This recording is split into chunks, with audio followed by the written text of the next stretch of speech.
కానీ జగన్ కి మీరు అప్పీల్ చేయొచ్చు కదా, ఎందుకంటే అక్కడ కూడా అప్పీల్ కాదమ్మా, జగన్ సమస్యల్లో ఉన్నాడు అనేది అందరికీ తెలుసు. ఆయన బీజేపీకి వ్యతిరేకంగా పోరాడలేడు, కాంగ్రెస్ కు అనుకూలంగా రాలేడు.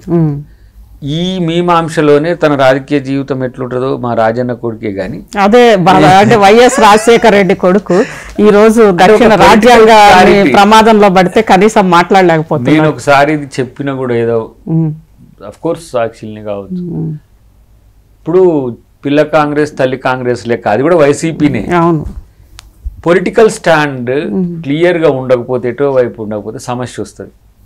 ఇప్పుడు ఇక్కడ విమర్శలకు గురిగా అండి, నష్టం లేదు, కానీ కన్ఫ్యూజింగ్ ఉండొద్దు.